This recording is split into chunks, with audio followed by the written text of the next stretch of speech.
Dangerous rise of gentle parenting. Lock in. Give me my phone, you idiot! Oh, no, I'm crashing out. I'm in football spiking the phone on the ground. You want me to take your iPad? Oh, my God. The kid fucking pickaxed the family's truck. What the f... You want me to take your iPad away? Hands are not for hitting. I don't like that. That hurts.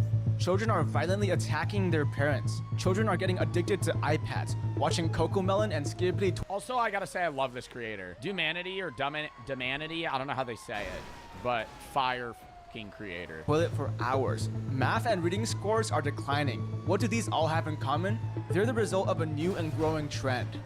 I don't think it's just gentle parenting that is the reasoning why people are doing worse in school. I think it's a mixture of things. I think gentle parenting... Also, I want this to be known that gentle parenting doesn't mean like, oh, you just don't hit your kid. That's just... Regular parenting is not beating your child, okay? But I think there's a difference between like, okay, now, Johnny, you shouldn't hit your sibling. You punched your sibling in the back of the head. That's not okay. Versus me screaming at my child for that, right? Like, there's a difference between, like, gentle parenting and being like, now, Johnny, you shouldn't be running naked outside. That's not okay. Versus being like, you fucking idiot, stop being stupid. Like, screaming at them and being like, stop. Right, I think there's a middle line of parenting where you're harsh, but not to the level where it's like you're actually causing trauma to your child, but you're like ingraining, hey, you shouldn't do this. Gentle parenting. Gentle parenting is exactly what it sounds like. Being gentle to your child. Gentle parenting believes it's a war crime to punish a child. Spanking? That's child abuse. Yelling? I think spanking is... I don't know if I would loop spanking into child abuse, but I would say spanking is probably ineffective. I think it is a wrong way to convince your kid that something is wrong because you're associating activity with physical pain versus it being wrong. Wow. And that's where I think, like, there's situations where you yell at your kid, you know? Like, if your kid hits your sibling or does, or like picks up a vase and shatters it on the ground, I'm fucking screaming at my kid. I'm like, you dumb motherfucker. Why would you do that? Right? They cry, they get over it, right? But now your kid accidentally fucking knocks something over, football spikes it, you bring out a belt and hurt them. At your child? That's child abuse. Doing anything that upsets and angers your child? That's child abuse. What happens if your Now that's crazy. Child is literally assaulting you? Oh, now my kid hits me? Or hits bro. Now that's a scenario I've never thought about. Say me and Brooke, you know, one day I would like to get married, you know, have a kid one day. My kid hits Brooke. Like, if I had a son and he punched Brooke, that kid's dead, right? That kid... I'm not going to abuse that kid, but I'm letting you know he's going to have a bad day. One thing that I heard that I think I'd do is, this is a story, it didn't happen to my friend, but I heard this from somebody where every time he would do something wrong, he would wake up with a shovel next to his door. And that meant he had to go out that day and dig a 6-foot by 6-foot hole and fill it in. And that's it. He had to go outside, he had to dig a hole and fill it in. And he wasn't allowed to do anything. Literally holes. I think I would do that. I'd be like, you fucking hit your mom? You hit your mom? Buddy, you're digging a hole for fucking 8 hours. You're gonna fucking do nothing. And if you don't do it, everything you own is gone. Like, I would be like, you're gonna sleep on the floor. And like, you're gonna fucking, what do you mean? What do you mean? You fucking hit your mom? Oh, hell no. That's like a line crossed. And hurting you? Well, you need to sit down and talk about your feelings. Use logic to explain. You're a bad parent? Bro, you hit your mom? Bro, Zah, it's on the parents. If you hit your mom, I think, okay, this is what I'll say. I think if your kid gets to I wouldn't let it get to that point. You know what I mean? If your kid's at the level where they're hitting their mom, they're already a shitty kid for previous reasons. I'll agree with you on that, Zod. I'll agree with you on that. You're a bad parent if you're letting your kid get to the point. You have to think about it. No, that's what I'm saying. But I don't think there has to be a level of repercussion if your kid hits their parent. That is It depends on the age, too. Oh, yeah, bro. Not a 4-year-old. I'm saying if I had, like, a 15-year-old son, even if my kid was 12 and he punched his mom, you're digging a 6-foot hole in the backyard, buddy. You're digging a 6-foot hole. If you're, like, an 8-year-old and you go, meh, that's different, right? That doesn't hurt. But, like, if you're at the level where, like, you could physically hurt your mom, oh, hell no. Why hitting people is a big no-no. That's the mindset that gentle parenting advocates for. Gentle parenting was... Dot, it's different if it's like a 5-year-old. Yeah, if your 5-year-old kid has a tantrum and goes, yeah, that's not, I think that's like just a kid tantrum, right? That's different from like, that's what I've been saying. No, I agree with you.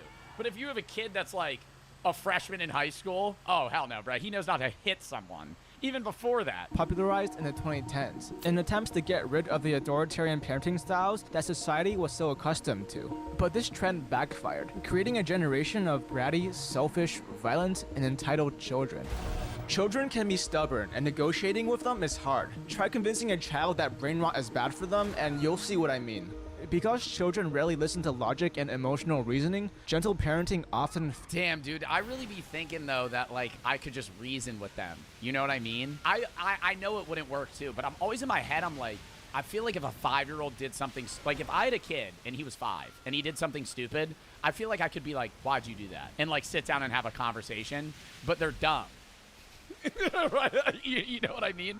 They're stupid, right? They're 5. You know, they're not going to be able to be like, because I was upset and I took my anger out in that moment on the vase. They're going to go, they're going to start crying, right? It's like talking to a fucking wall. But at some point, you know, when your kid's like 10 years old, you're able to, I think when your kid's 10 years old, you could be like, why'd you break the vase? And he'd be like, I was upset.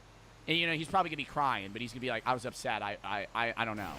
And he, like, they would have a conversation. Then you could reason with them. But, like, when they're young, nah.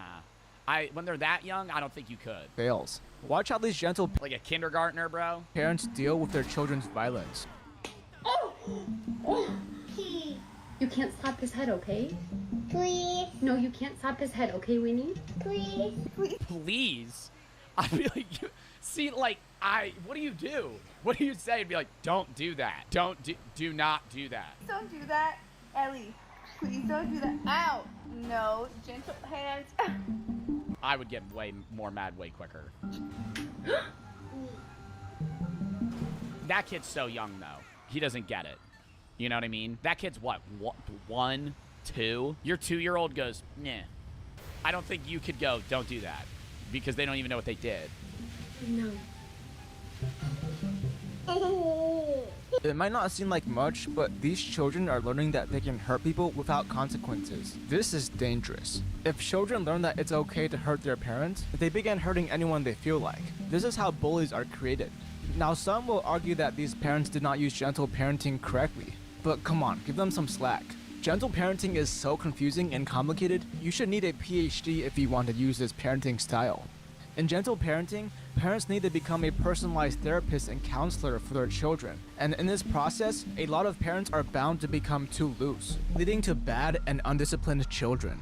Only parents who are good at understanding children's emotions and behavior should attempt this parenting style. Because if the Bro, I think the biggest thing of gentle parenting is when your kid, I've said this multiple times. If I see a motherfucker, like a kid crashing out in like a restaurant and they're just doing nothing. They're like sitting in a booth and their kid's freaking out and they're just like, yeah, so anyways, and they're just having a conversation, picking the kid up, bringing him outside. I'm going, we're not going back in there until you fucking calm the fuck down. You know, like, you're not, what are we doing? You know, we're not going to, like, at that point, then they'll have the reasoning of like, well, now I'm not going to eat dinner if I don't fucking calm down. done wrong, this parenting style could lead to disaster. And this isn't only about violence. When children learn that they can do whatever they want without any serious consequences, they begin to expect the world to revolve around them. And this is a mindset that's very hard to undo. If anything isn't going their way and they're unhappy about it, they throw a tantrum. This has led to a massive What did that say? Kid has tantrum because he didn't want to do schoolwork. tantrum. This has led led to a massive rise in classroom misbehavior in the last few years. Here's a kindergarten teacher talking about it. Gentle parenting is ruining our children. We can't do much when students misbehave, when they're yelling, when they're cursing, when they're throwing chairs. They're trying to hit teachers with their jackets. They are stomping on their feet. Oh, what do you do as a teacher? Because, what do you do as a teacher if that happens? Yell at them? I mean, you gotta, but you can't, like, hurt, no, you're not slapping them. Yeah, detention, what, in first grade? Chat, this is like a kindergarten teacher. That is not okay. That is when gentle parenting has not benefited that child.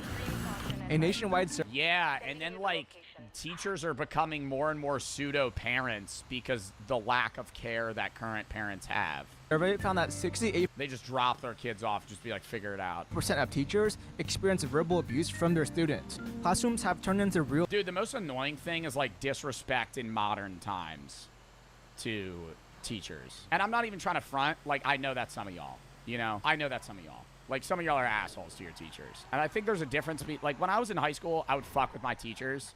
Like, we used to have to put our phones in the basket, and, like, people would play music out of the fucking phone and shit. But that's different from, like, cursing out your teacher. Like, if you tell your teacher, like, fuck you, you're an asshole, right? Like, that's a level of, you have to understand, like, respect in society where, like, you know, they're not above you as a human being, but they're above you in the classroom where you have to listen to them. You know, like, this is their job. Like, they're trying to help you. They're trying to teach you. They're trying to better you. Even if they are just in it for the money, like, let them do their job and get in and get out, you know? And you're going to, like, gain some level of respect. Sometimes teachers can be assholes, but, like, there's a difference between, like, just messing with your teacher here and there and, like, actually, like, cursing out your teacher or trying to fight them or something like that. Like, that's just, like, that's an authoritative figure that's, like, trying to help you, and you're just, like, not listening. Some teachers are fucking annoying. Yeah, but that doesn't mean you tell them to go fuck themselves, dude. You're never, like, this is the best way that I can describe it. You're going to be somebody's fucking you're going to be somebody's fucking worker one day, right? Unless you're dead ass an entrepreneur, which will never happen, even if you are, right? I'm not saying which will never happen. Let me rephrase that. Which will never happen for everyone, right? Unless you're an entrepreneur, which will never happen to everyone, even if you are, you will always be below someone, right? Forever. You will never be the big man on campus. Every time in your life, there's someone above you, whether it's your parents, the government, your boss, right? The fucking police officer, right? You're going to be in situations where if you're physically unable to listen to a teacher that's telling you to do a set amount of work and you're like, fuck you, you bitch-ass teacher, I ain't listening to you. Like, you know, just talking shit, whatever it may be. It's probably going to be, you know, not as cringy as that. But if you can't do that, you're never getting a job, you know? Even if you don't go to college, I'm not going to go to college, right? Could be the response somebody has. Okay, you're probably going to go to a trade school, and you're going to be somebody's bitch there, right? Being dead ass. If you're, like, if almost slipped what? Whoa there. What do you mean, whoa there? I said bitch-ass motherfucker. I did not almost say the N-word, you idiot. Anyways, as I was saying, if you're in, like, the union or a trade school or something, I did not almost say the N-word, chat. You're literally just rage baiting. Literally did not almost say the N-word. What the fuck are you talking about? Literally, what the fuck? Throw that shit in sub-only mode. Stupid-ass motherfuckers. I'm trying to make a point right now, and nobody's listening. You see what I mean? I'm trying to make a fucking point right now about some shit, and nobody cares. You know what? Whatever. I'll click play. live Call of Duty People lobby. ain't want to hear what I have to say. It's fine. I just want to sit there. You almost said the N-word. You almost said the N-word. I did not almost say the N-word, you fucking loser. Did you really say that, bro? Actually fucking stupid. As I was saying, if you're going to sit there and you're going to curse out your teacher, and you're going to fucking be disrespectful in that manner, you're never going to hold a job. Even if it's your first job, you're just going to quit, right? You're never going to be able to take that. And I'm not saying, I do believe that school in general does try to turn people to be like cogs in a machine in society, but not in the sense of understanding respect to authoritative figures, right? I think school is an issue of trying to create 9-to-5 machines, but that problem isn't the fact that you have a teacher. Right? It's the curriculum that you're being taught is the issue. I think having a teacher in general and having to be able to be respectful to them is just teaching you to respect the elderly. Respect, because a lot of teachers are fucking old. Respecting your parents, respecting your grandparents, respecting people that are your boss, right? Your teacher is effectively your boss in school. You're a worker, they're your boss. You do the work they assign you, and they in turn give you good grades instead of money. That gives you a slip of paper, which could advance you into society and give you a life, right? But if you're not going to fucking listen to that and you can't even get through that, now imagine a boss telling you that you have to come in on a Thursday when you were originally off. Now you have to work Saturday. Hey, you're going to have to work a double shift today, man. Oh, you don't have Christmas off. You're going to have to take one of the you're either going to have Thanksgiving or Christmas off, but the other one you're going to have to work. Right? And you can't deal with that. Now you want to fucking go home and play video games. Now your boss is making you do extra work. You're going to have to close today when you just thought you were going to have a fucking 6-hour shift. Now you have a fucking 10-hour shift. Right? Like, there's shit like that where you're not going to be, if you can't fucking listen to your teacher saying, hey, do this packet, and you fucking crash out, right? Like, you know what I mean? I don't know. You guys aren't listening to me. At all. It's just, 14-year-old repeatedly calling his African-American teacher a racial slur. What I mean. Literally what I mean. Literally what I mean. Hey, bro. You're right here, bro. Everybody's watching. What's up? Hurling a basketball at the teacher. 44% of teachers cite student misbehavior as a top. And I think in that situation, bro, I'm not like, man, like student attacked after, so the teacher hit him? Yeah, bro. I don't know. Like, I don't think a teacher should ever put their hands on a student, but if your dumbass, your scrawny bitch ass is walking up to a big teacher and calling him the N-word, and he fucking square punches you straight in the nose, you kind of had that one coming. You know what I mean?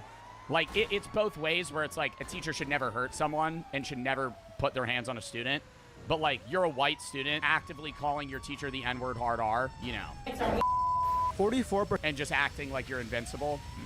of teachers cite student misbehavior as a top source for job-related stress. This problem is actually getting progressively worse with each year. In a 2023 survey, 70% of teachers said students were misbehaving more than in 2019. We've seen a dramatic increase in violence in our society, a significant decrease in accountability and consequence. It's not surprising that, unfortunately, the teacher shouldn't have done it. That kid deserved it. Yeah, I think that's more so a situation where the teacher shouldn't have done anything, and then the student should have just been expelled. This is spilling over into the behavior of students in school. It's no wonder why there's massive teacher shortages in countries all around the world now. This wasn't as large of a problem back in the 2000s as it is now. Please proceed immediately and with extreme caution.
Gentle parenting was growing in popularity, and a few years after that, misbehavior is on the rise and large numbers of teachers are quitting their jobs.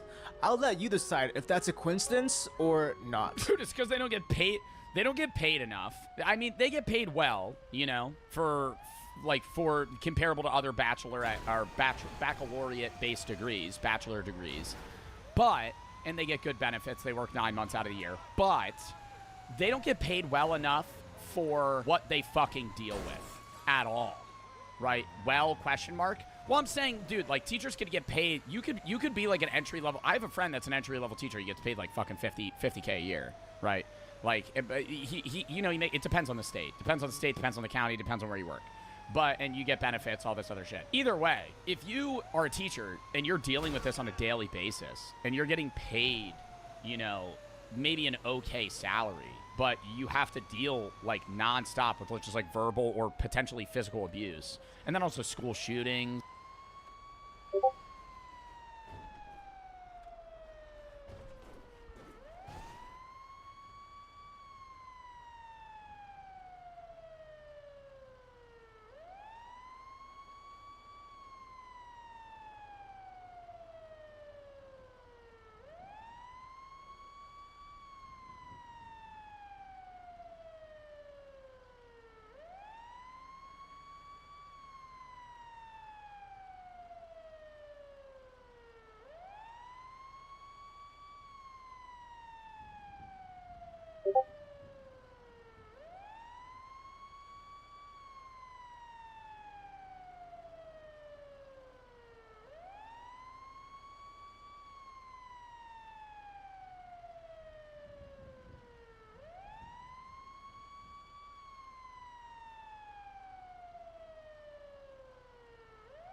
And the fear of that, like, goddamn, dude, being a teacher in America sucks. And misbehavior isn't the only consequence. And that's what I'm saying, man. Like, I know a lot of these people are like, you know, old, and now they've become corrupt and brutish and rash, and they're annoying. But like, dude, think about when I was in, Brooke was a literature major, right? A lot of her classmates were literature majors going into becoming teachers, and the love they have for English, and they want to share that. They want to share reading. They want to share that knowledge with their students. Like, I'm not trying to sound cringe, but like, bro, some of these people that are your teachers love the subject, and they just want to like teach you, right? They're like, I want to help the youth. And then the first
first day of class, they just have some kid smoking in the back, and he's like, fuck you, and just calls him a slur.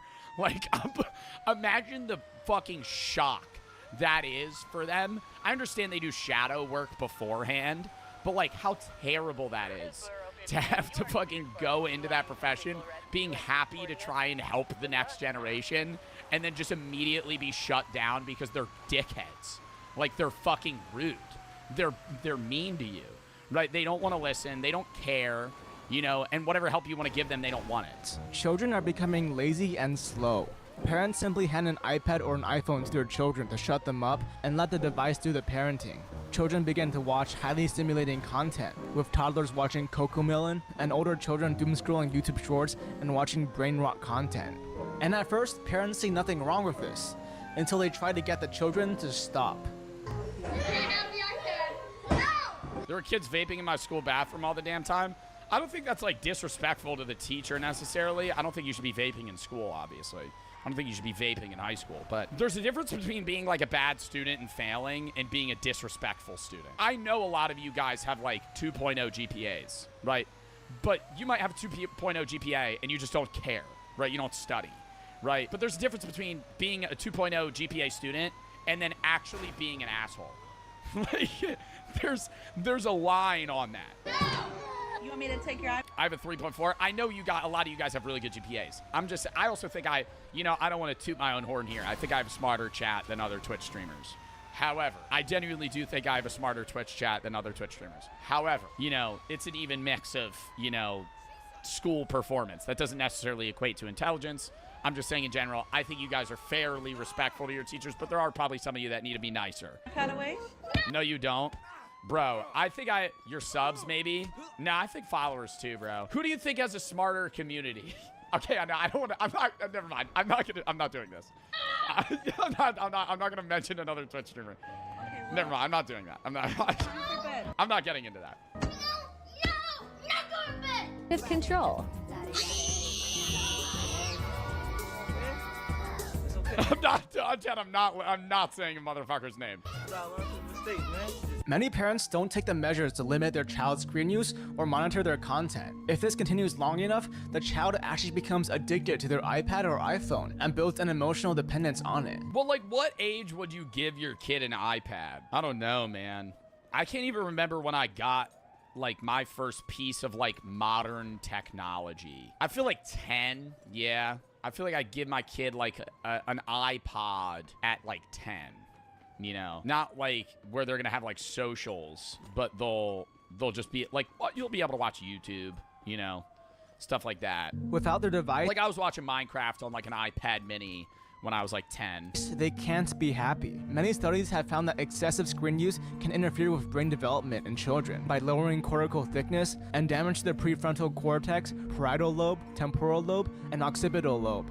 In simple terms, the brain is getting These brain changes make it even more difficult for children to identify and regulate their emotions, which could be why children get so angry when their iPads are taken away.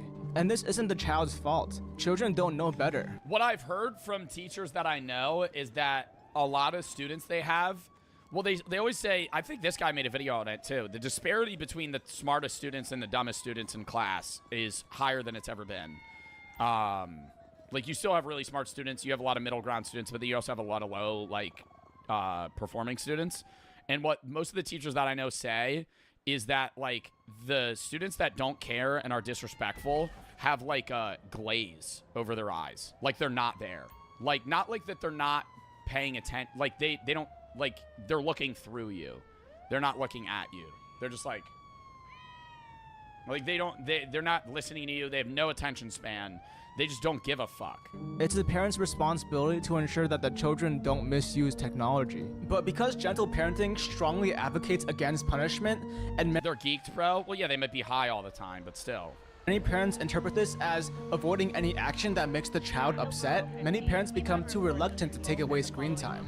But this isn't just about screen time. The detrimental effects of a screen addiction carry on to other aspects of the child's life. I don't know. I just think there's a level of, you can perform bad in school and try, and then there's a level of just not trying. I really don't think a lot of school curriculum teaches you how to be, like, you know, modern society, worker in society, but it teaches you like a hustle for shit that you don't want to do. And even if you do follow your passion in life and land your dream job, there's still going to be shit you don't want to do. There's going to be days you don't want to work. There's going to be days you don't want to do shit. And if you're lazy now, it's going to maybe impact you later. That's an issue, right? And I have seen a lot of people pull out of that. And I'm not saying that you're like, if you have a bad GPA or you don't try now, that you're never going to try. I'm not saying that of you. But because there's people that I know that have dropped out of school, ended up going to trade school. Now they work all the time in the union. They hustle. They fucking get up at 5 a.m. They rise and grind. They get all their work done. But you can get in a slump early, and if you get in that slump, it can be hard to get out of it. And one of these is school. Children are underperforming at every single grade level. Blue collar. Yeah, I think a lot of people find that a lot of people that don't do well in school go into blue collar because it's a whole different ball game, and they have the hustle energy for blue collar work, but they don't for, on hands like cubicle type shit, which is nothing is wrong with that. But I think like if you're able to foster some level of hustle for shit you don't want to do, then that's really going to benefit you later. A study investigated math and reading scores of 4. What's blue collar? Like physical work, carpentry, plumbing, electricians, automobile work, like if you're a mechanic, trades, any like trade work. Any trade work is blue collar, right? Not like an accountant, right? An accountant would not be a blue collar worker. A blue collar worker is like the guys that are fixing roads, physical work. And 8th graders, and found that the majority do not Zod, what do you do? meet proficiency.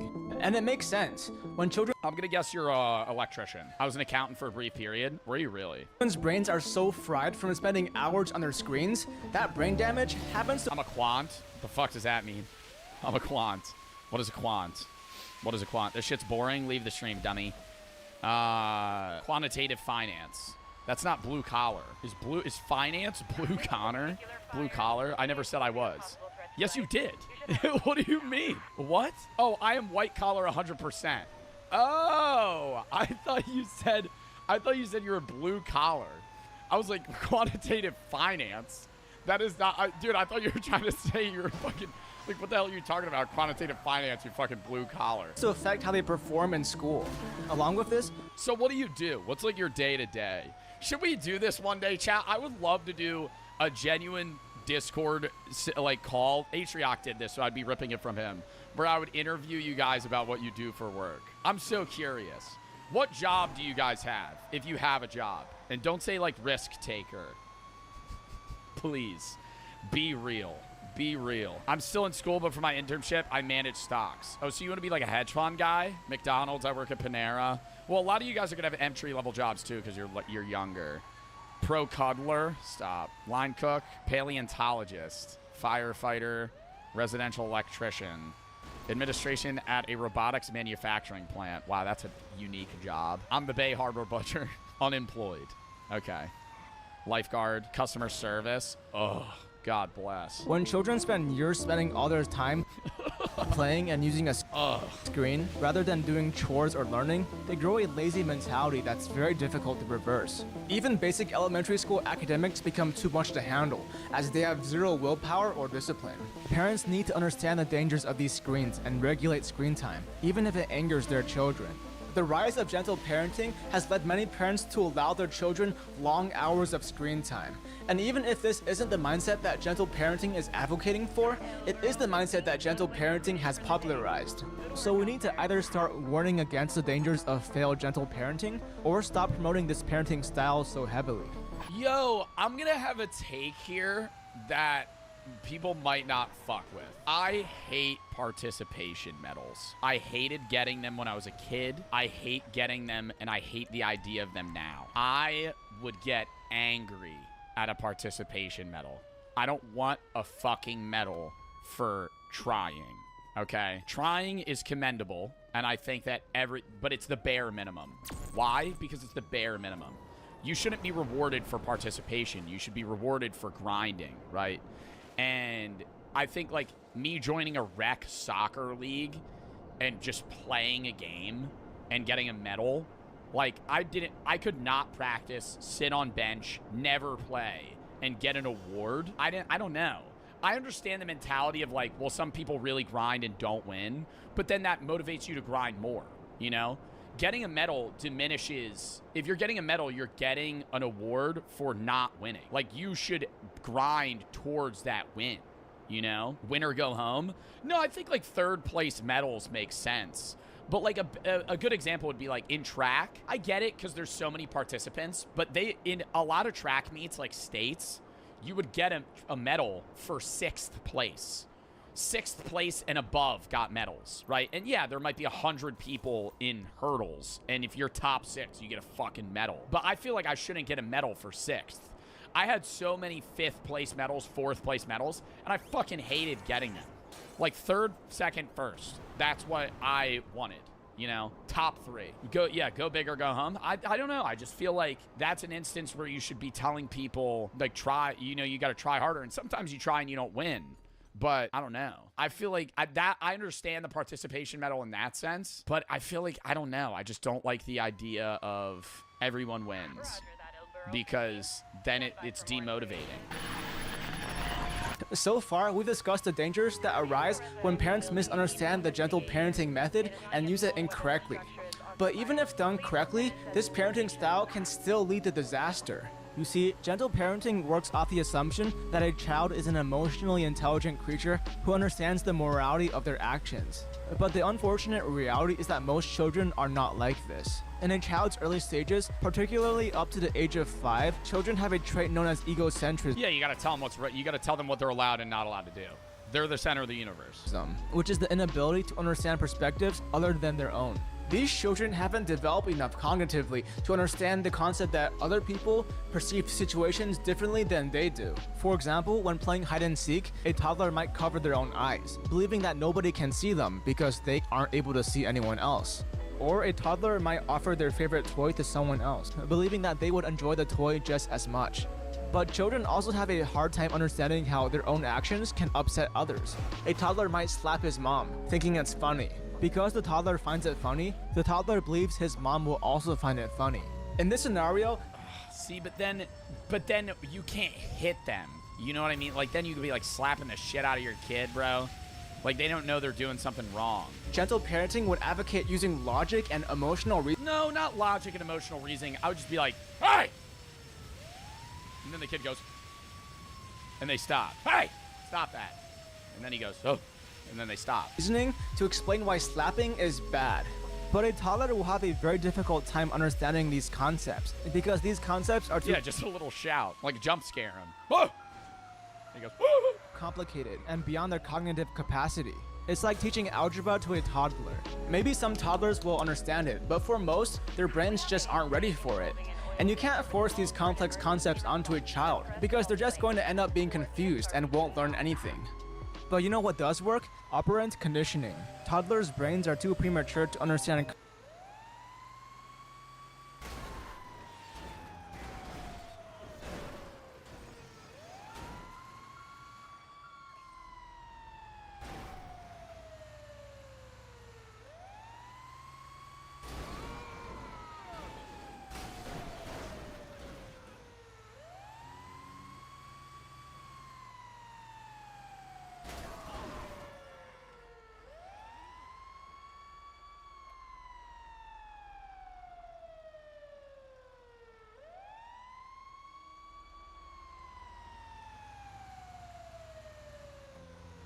Concepts of empathy and morality, but their brains are capable of association. A toddler can associate a certain action to a certain outcome.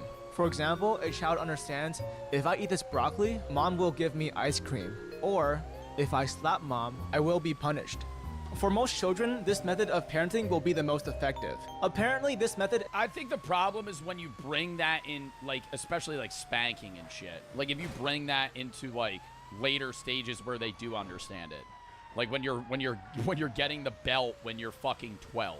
You know what I mean? Is considered harmful nowadays, which I personally think is BS. Like adults, children have different levels of emotional and social intelligence. Some children might learn concepts of empathy and morality very quickly, and gentle parenting will be very effective for these children. On the flip side, some children are especially stubborn and selfish, and disregard the feelings of anyone else. These children can still be raised to become kind and understanding people. They just need to be specifically raised to understand that their negative actions will lead to negative consequences. If these children are raised with gentle parenting, even if done correctly, they might still end up being violent. But like, why were they filming this? Children are raised with gentle parenting, even if— You know what I mean? Like, I don't want to say this is staged, but why are they filming this? Why is there like a tripod camera? Done correctly, they might still end up being violent or narcissistic.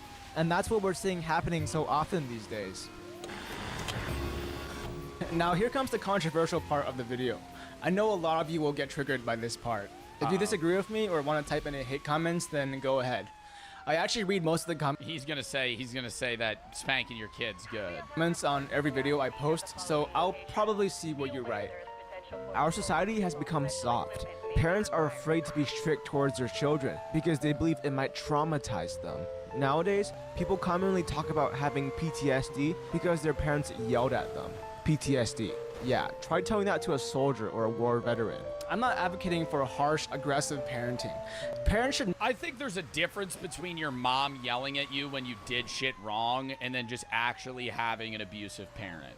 I think PTSD from an abusive parent, which encompasses yelling as well as many other things, is different from my mom yelled at me when I did shit wrong. mostly be gentle and— You know, like if you're going, I got traumatized because my mom would yell at me because I fucking shattered a windshield or snuck out of the house, is different from my mom just randomly burst in the room and was like, you need to fucking clean your room, you dumb shit. try to understand I should have never had you. That's different, right? and their children.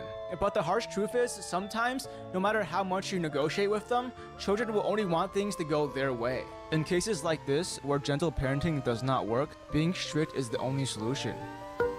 Can you please stop hitting me? Bro, stop trying to be so philosophical. Yo, RSB, shut the fuck up. God damn, you're annoying. I'm timing your ass out for the rest of the stream. What the? Thank you. Stop! Sit down, please. Luca, sit down. Luca, sit down!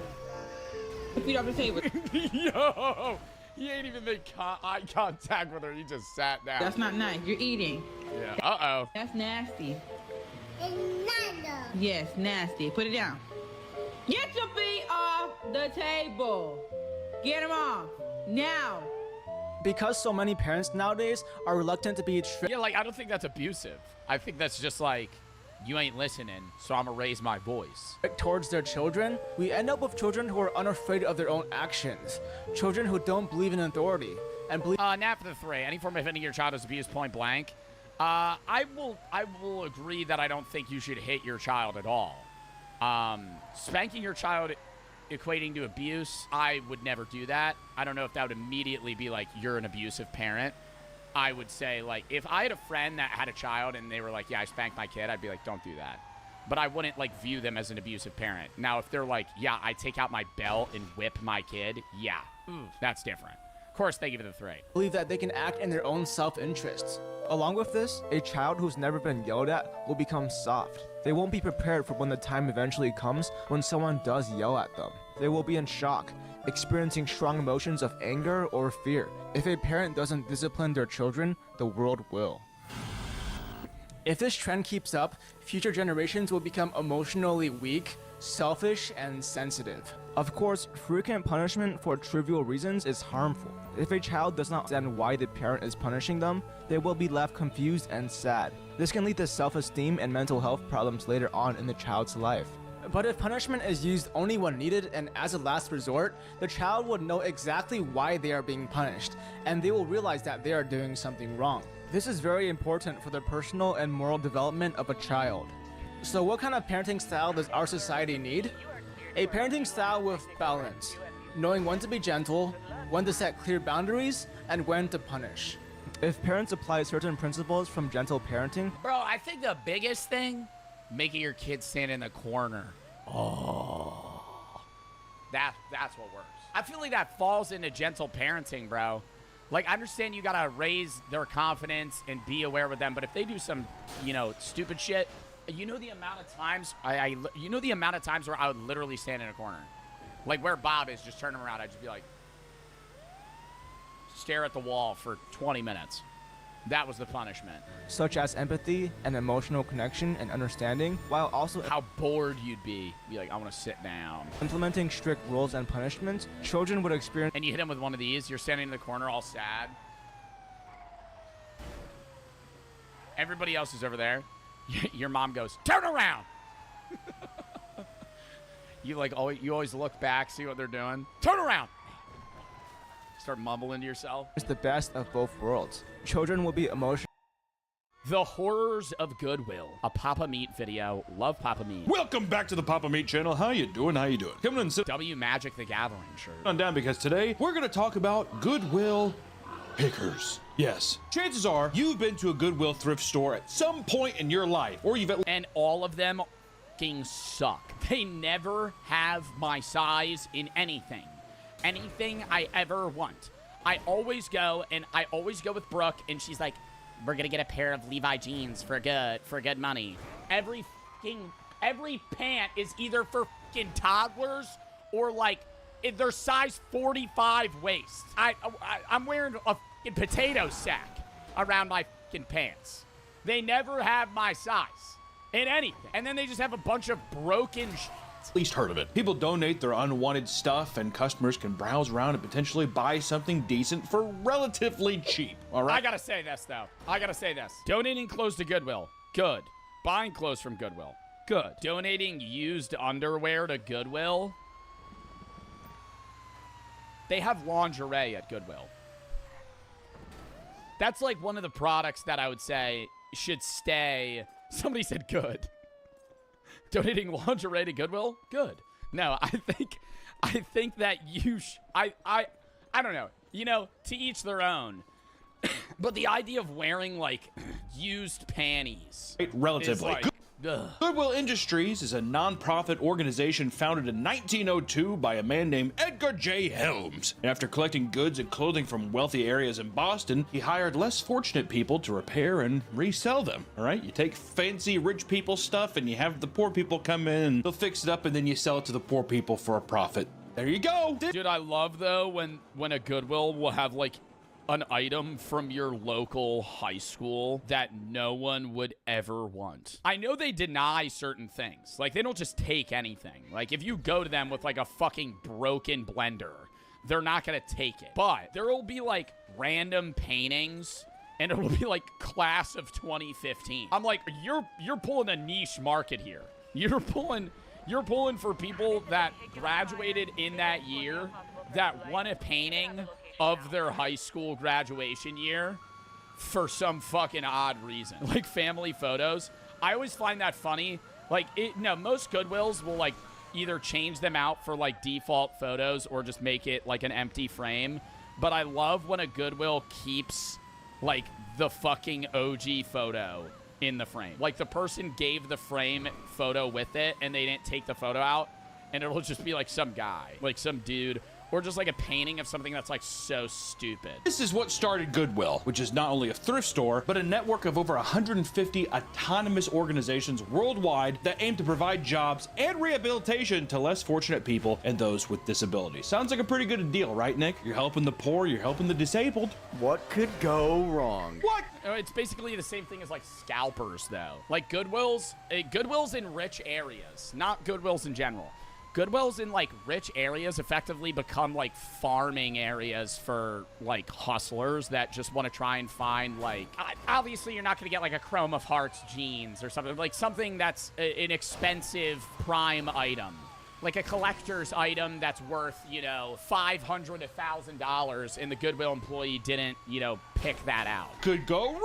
Wrong! While this company came from humble beginnings, it was evolved into something much more chaotic and dangerous. So today, we're going to look into Goodwill's shady business practices, as well as the never-ending war zone what's the bins? Created by the obsessive Goodwill shoppers. And let me tell you, there are some... The bins. I've never been... Have y'all ever gone to the bins? I've never done that. I know there's a lot of places that aren't Goodwill that do that, though. The bins are nasty. No, if I've ever gone to a Goodwill, I just go to the store. But the bins is basically... He'll probably explain it, but it's basically you get like 15 minutes or something in like waves of people to just sift through shit and just take whatever you want.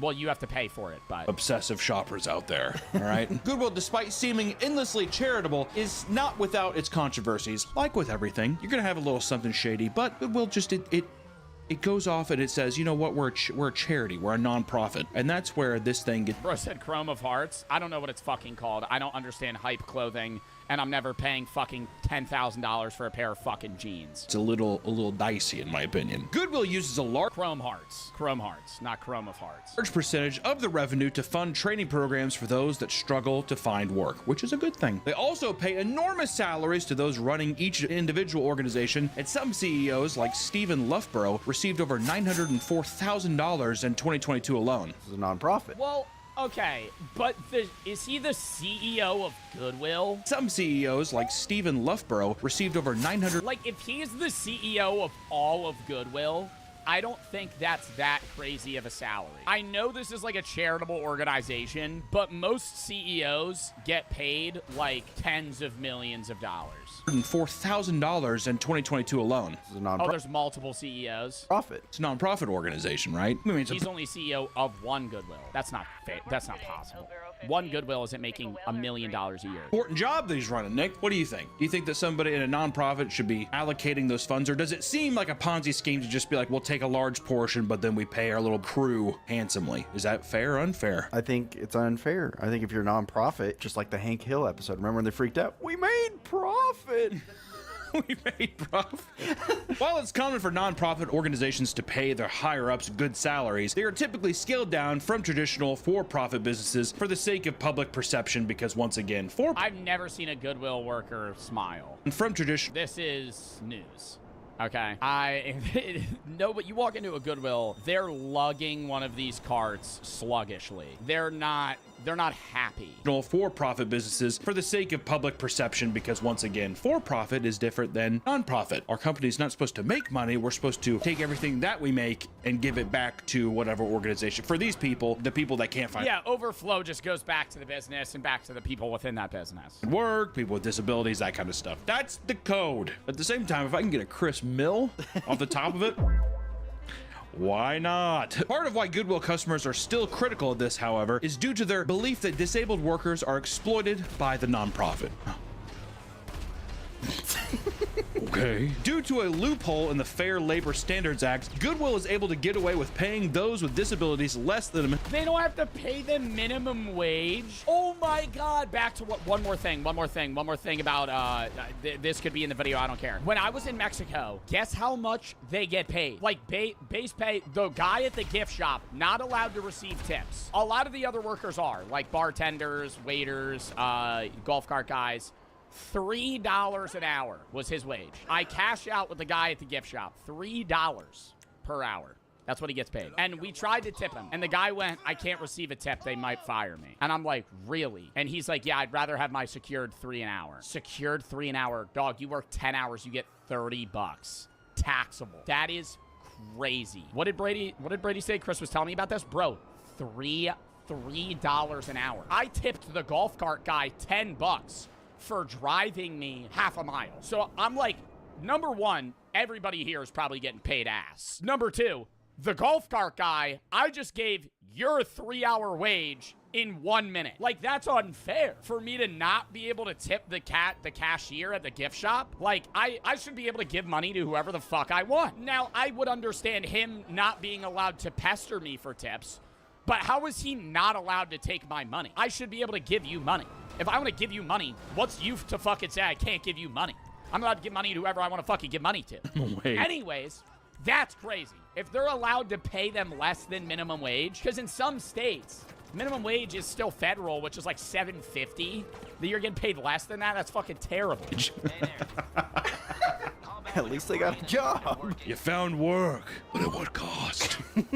This has been reoccurring issues with Goodwill for several years, with reports even in 2011 showing that some were being paid as little as 22 cents? Why is he working? 22 cents an hour? Oh my God. Bro, you're gonna have to work for fucking like a month to get anything. 22 cents an hour. Not even a quarter. Some were being paid as little as 22 cents an hour. Is this China? Is this China? What are we supposed to pay him? Look at him. It's like a regular employee, like just like putting stuff on a shelf. At our college, Harry used to work with people, I forget what they're called, but they were disabled people working for the college. They would pay them based on, like, the output. Because they're like, oh, you only stacked. You did nothing. At that point, if you're paying somebody 22 cents, is it just to give them, like, a place to be? And if that's the case... I think that's weird if they pay them based on output. Because most minimum wage workers are doing the bare minimum. So now you still have to pay them minimum wage, but because the guy's disabled and he's not putting a lot of... I guess, like, output into the work, you can forcibly pay him less. Then why even pay them? It's like a sense of purpose. It's like giving like a child. When my mom used to work for this lawyer, he couldn't see at all, but my mom would hand him blank checks to sign to feel like he's still doing work. So it's kind of like that. Here we go. A big, important check signed off. And she even gave him like a crayon, a crown. This pen smells weird. That's fine. It's like a coloring book. He's just like, all right, here I am filling out these checks for my important business. In 2019, due to a minimum wage increase, a branch of Goodwill Industries in Springfield sent letters to a dozen disabled workers that were part of the Job Skills program. They were told they were fired until rescinding their decision and apologizing due to the vicious pushback. What am I supposed to do? Pay these freaks? No. I mean, dude, how many employees do you need at a Goodwill? I know they get a lot of stuff coming in. Nothing's ever organized, but no one cares. Like, if you go to a Goodwill, yeah, there's like a pants section and like a toy section, but they're all just jumbled there. Like, it's not like Walmart where like everything's like fucking perfectly aligned because they have people that their jobs are to fucking fix the cereal boxes. Fair wage for you. We can't keep you. They take their collars off. Go free. Run. In 2022, a woman that had previously worked in an assisted living facility posted a TikTok to discuss their qualms with Goodwill. According to her, many of the boys and girls living there worked at Goodwill due to their disabilities being paid less than $1 per hour. Slave labor, man. Slave labor. Goodwill?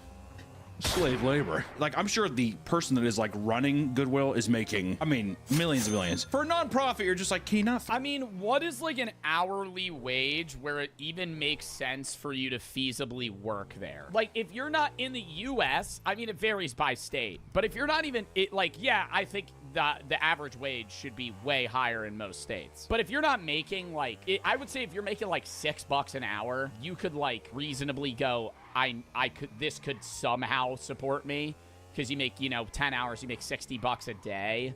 But even then, like, that's not, if you have a family or you live anywhere that it costs like any amount of money to live, you're not able to fucking support that, because you're also going to be getting taxed. 16 an hour? Well, no, I think that depends on the state. I understand why certain states have lesser minimum wage, because in New Jersey, it's like $15.30. And if you had that in like Idaho, where nobody lives and the cost of living's lower, which is wouldn't make sense. But still. Throw them off $7.25 an hour. During the job, one woman had soiled herself. Instead of sending her home, they gave her a choice. Either keep working or swap to a used pair of underwear sold. They said you shit yourself, you can pick out a pair of underwear in the store. She ended up keeping her own pair on and finishing the rest of her shift in her own filth. They told her she could keep working with poop in her pants. That should be like a health violation. I would be like, go home. Like, go home. They made her keep working. I personally, as a shift lead, would have been like, why don't you go home? Isn't that like, that's disgusting. Imagine having to like stand in your own poop for like 5 hours. How many more hours you have left? It's just mushing. It's just mushing. You're getting a poop rash just all over your butt and your thighs. starts dripping down your leg. Your shift, we'll pay you the 66 cents. You know what I mean? How gross is it too? Go take one of the used panties. Also, let me tell you something else. If you buy something from Goodwill or any thrift store, you don't go home and wash it before you wear it. What's wrong with that? I don't trust that those people are actually washing the clothes before they put them out. I think they wash them, but I'm thinking they say that they wash them. I think washing the clothes. Why is somebody... Nah, the bigger problem is a motherfucker giving that to Goodwill. Why are you... Yo, no one wants your shit-stained jeans, dog. No, that's crazy. Like, I would get you turning that into a facility that's gonna reuse the material and, like, get rid of it. No one wants to buy your poop pants before they put them out. I think they wash. Oh my God, Goodwill trying to sell poop-stained jeans for $7. Well, that's a steal. $7.99 for jeans. Are those leave? Another page. Them, but I'm thinking they say that. Oh, Lucky Brand. Yo, those are like multiple sharts. That's not one shitted pants. They wash them. I think that's like they fucking shitted them, washed them, reused them, pooped in them again, and went, you know, might as well get rid of them. You don't go home and wash it before you wear it. What's wrong with that? I don't trust that those people are actually washing the clothes before they put them out. I think they wash them, but I'm thinking they say that they wash. I know they have to. They have to. I will say I get worried about, like, I wouldn't try on a hat in Goodwill. Like, there could be lice. Not even if it's, like, not washed when they got it, but somebody could go to Goodwill with lice, wear a hat, and then you put on that hat and get lice. Like, that's just... Wash them. I think I saw, like, a blood stain on a shirt one time, and I was like... Huh? I think that's when you toss in the trash. Oh, that'll come out. Also, it was like a little kid shirt. I was like, Jesus Christ. Today's episode. Okay, you remember how earlier I was like they would never sell a broken blender at Goodwill? They sell broken food items, like a crock pot. Like, do you think they check to see if they're working? Because if you ever, like, next time you're near a Goodwill, just walk in, skip the clothing aisle, go to, like, the utilities. And some of those items look like it's like a toaster from 1982. And I know, like, those were built to last in that era, but, like, why am I paying $12 for a toaster at Goodwill when I could get a brand new one for 20 bucks, 30 bucks? You know, from fucking Amazon. Yeah, it's like a shitty one that might break 5 years later, but at least it has different settings. Treatment in the workplace, their efforts to unionize were met with aggressive and overwhelming union-busting efforts. In 2024, 3 notorious union-busting firms were hired, pressuring people into one-on-one meetings and having their work heavily surveilled. It's funny to think that they brought in union-busting for, like, mentally disabled... physically disabled people, and they're just like, your job's not that hard. What the fuck are you talking about? And this is far from the only controversy that they've had. In 2017, in Sacramento, Goodwill was fined over $100,000 from safety violations that led to a worker's gruesome death. How did they die in a Goodwill? In the back? A 26-year-old dock worker being crushed to death by heavy machinery. A truck driver accidentally released a cable holding a trash bin, which had fallen on a worker named Abraham Garza. His skull was pinned between the bin and the trash compactor, killing him soon after. David Goody, who witnessed the tragic accident, was blamed for his death due to supposed negligence, despite warning them on multiple occasions about the company's inadequate training and potential safety hazards. He's like, I don't know how to operate this. What am I supposed to do? Regardless, they denied that the fatal accident was their doing and terminated Goody a week later, banning him from that location entirely, as if he's like, what, I can't get my shorts here anymore? Well, aren't there people that, like, actively try to find businesses that don't follow health violations and get injured? That's like a type of person. There's like a name for that. Like a guy that tries to get hired at places so they could slip and fall and, like, get injured and then sue for like 50 grand and then job hop, call OSHA, say they're fucking job violating. No, they're not an auditor. Like, they're just a guy. Like, he doesn't work for a company. He just it's not insurance fraud either. It's like he'll just openly work at a place that he knows will fucking get him hurt and then, you know, maybe lean into it a little bit. Do you think he kept coming back? Yeah, he's like, the deals are too good. Goody, I gotta get out of here. Get out of here, Goody. It seemed that Goodwill had a track record of a snitch? Well, if you break your arm because your company didn't have right safety violations, I don't think you're a snitch for wanting them to pay for your medical bill and give you some financial compensation. Like, imagine you're at Home Depot and somebody fucking whacks your arm off with an axe. And you're like, yeah, dude, I'm not going to say anything because I'm a bitch. injuries due to improper training. And in 2014 and 2017, 2 people were killed in forklift accidents, and apparently the test to obtain the forklift license was impossible to fail and took less than half an hour, which I want to say I worked at FedEx for a little bit. It took, I think it was like, I'm not even joking, like 4 weeks of training. It wasn't half an hour, let me tell you that. One of the most fascinating things about Goodwill is the chaos surrounding Goodwill outlets. I did not know about this phenomenon, which is different from the stores. Like a Goodwill store is going to be different than the Goodwill outlets itself, and there's a whole culture behind Goodwill outlet shoppers. One of Let's go thrifting at Goodwill. Today, we're going to Sacramento, California to go see how the new Goodwill bins are. I had to get there at 9 a.m. bright and early to see that there would be some good options for me. We're hunting for a few things today, including number 1, Chrome Hearts pants. Number 2, some sort of jewelry. Fucking stupid. these, I guess, parasites is what Fucking hate that shit. you might want to call it. When they're a food reviewer, bro, the food reviews on TikTok are the worst. I love food reviewers in general, but if you're it'll be a motherfucker hyping up Sonic. And then we're going to Sonic to try out their new quadruple double cheeseburger. It was immaculate, to say the least. I got a chili corn dog as well.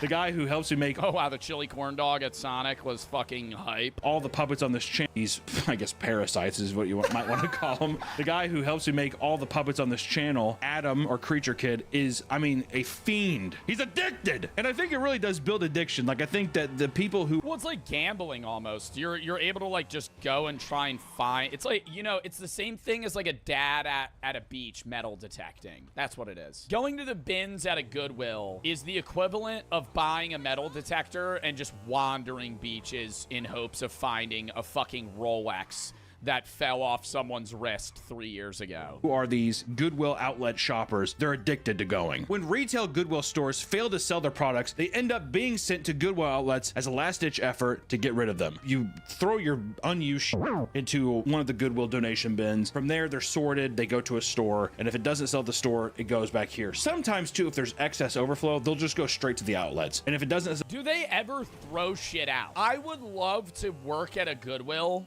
to know what they don't, because they don't put everything out. If something's there for like a year, they probably go, this is never gonna sell. Like, this is shit. There has to be things that people donate and they go through and they're like, I'm not selling a used dildo.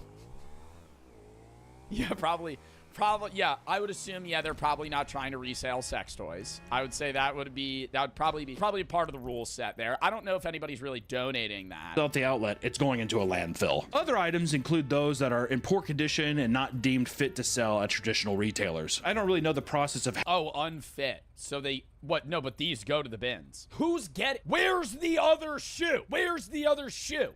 Like, duct tape them together. See, we're going to the bins. You know, if I ever fucking go to one of these, I'm throwing one into the other bin. How the hell are you going to find the other one in this fucking mess? Sell at traditional retailers. I don't really know the process of how they actually go through and sift through stuff, but just know that the Goodwill outlet, it has everything. Everything you could ever want is in this outlet. It's insanely lucky day at Goodwill. Paid $30 out of the door, but he's hyped for a bunch of Wii U games. This is kind of crazy. Wii U, Minecraft, PS2, Harry Potter. $30 and he got all of this? He got a Game Boy? That doesn't work. How do you know, like, I wouldn't want to buy that. Even if it's like $5, you buy it, it doesn't turn on. Big Brain, Scrabble, Pokemon, Mario Kart 8 for the Wii U. What is that? Is that a PlayStation? Is that a PS1? That's not a PS2. What is this? What is this? What is this console? That's a PS1? Same. The outlets, also referred to as the bins, have a much bleaker vibe compared to a normal Goodwill. The items are loosely organized and piled into large blue bins for customers to purchase by the pound. And every 30 minutes, bins are wheeled out by the workers and replaced with brand new bins full of new trash, basically, for you to sift through. Every 30 minutes, you're getting a new fix, which people will be there all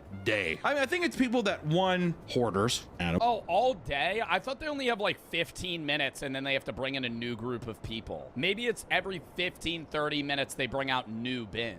And also people like resellers, people that go to the bins or they'll go to these other places and they'll sell stuff on like eBay, Amazon, all that kind of shit. While some people visit Goodwill outlets to grab a cheap vintage shirt or two, others take it far far, far more seriously. Their main goal is to grab the most valuable things they can find so they can resell them online for higher prices, typically. There are some, like I want to say, there are some collectors. But do you think there are people that actually make good money from that? Ever? From going to the bins and then reselling on eBay? How much money are you making doing that? And hoarders.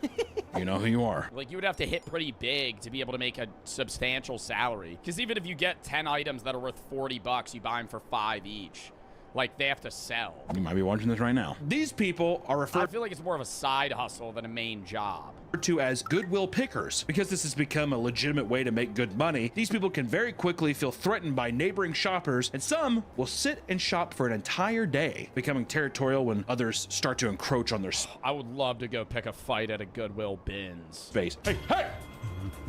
I'm looking at this one. Get out! And they have to box them out. That's my Crash Bandicoot box. You're not touching that. On that kind of stuff, start with people's money, dude. They're so desperate to resell an item that looks valuable that they will sometimes pay people directly in order to transfer it over to their cart. This means they're willing to pay people to have something that still needs to be paid for inside the store. There are many stores of people stumbling across cold hard cash within these bins, like a woman who found $2,000 inside of a dirty jacket, or another. See, no, but that's just that's a one in a lifetime pull. You're not going to the bins 5 times and getting a wad of cash. Another customer finding $40,000 hidden inside of like an old grandma's couch. Oh my God, what a pull. Oh my God, your dead grandma. Your dead grandma, you're like, oh, we'll donate Gam Gam's couch. Little did they know that she had fucking 40 grand in hundreds stuffed in the fucking bottom. a used couch. That's grandma's little nest egg. I mean, how crazy is that? But you hear these stories, and of course, people go look through everything. I mean, spend meticulous hours digging through stuff in hopes of finding that. I mean, I would buy a couch, stab it open, and be like, at what point? You think they would, okay, how stained would a mattress have to be for Goodwill not to take it? Like, what if I like soak a couch in piss and I'm like, I'm donating this and it reeks? Just smells like piss. You think they're gonna try and like refurbish it? Or they're just like, no, sir, this smells like piss. Or like cigarettes. What if like your grandma's a smoker and her mattress just reeks of cigarettes? You know how hard it is to get like a cigarette smell out of, you know, like furniture? It's worth it. Many bin shoppers advise people to check all the pockets of certain garments, as there's good chance that you might find hidden treasures. Because there's an unlimited potential for big. I can't wait to just, dude, there's probably fucking TikTokers that fake this shit. They just bring a wad of cash, jam it into a jacket and just film it, and they'll be like, oh look, I found $500. Treasures. Because there's an unlimited potential for big finds like this, shoppers revert to their base instincts, doing whatever they can to survive in an environment reminiscent of the ruthless animal kingdom. Right? We're basically calling them like gorillas. We're calling them cavemen, I think is what we're saying. Hordes of people wait behind the doors until the very second they open, descending onto the products like pigs to a bright blue trough. I'd go for like biological warfare here. I wouldn't shower for weeks prior to the bins run. Just give yourself a green aura. Run to whatever bin you want and just fucking like, just waft. Nobody's getting near you. Some stores have shoppers that are so... That's where you bring out the dead possum. No. You bring out the dead possum. It's not funny anymore. I've overused the dead possum joke. Feral that the staff has to scream, push, and shove in order to get them behind the designated line as they begin the next rotation of bins and items. Okay, but that would be... Imagine... Okay. Okay, Chad. Imagine, though. I go to the bins...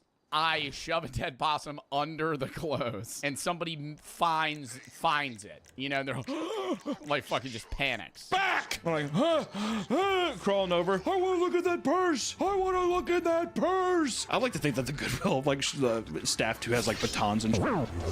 We talked about the people earlier getting 22 cents an hour. Those are people at like retail stores. There's no way they're putting handicapped people in these bin spots, are they? I mean, really. I mean, like pushing those bins. It looks like reminds me of the Indiana Jones thing. Oh, big bins and people running around, pushing, shoving each other, trying to get to the one they want. The kids in the carts, whatever. I mean, it's like, I mean, how do you know what to look for though? Like if I went to the bins, I would just be like beelining it to like bags. Looks like slave labor, dude. One poster online admits that he simply does not have the energy to rummage around the newer bins because aggressive shoppers. I'm no spring chicken, and the t-shirt bros are cutthroats that'll plow right through ya. My locations don't care about the aggression.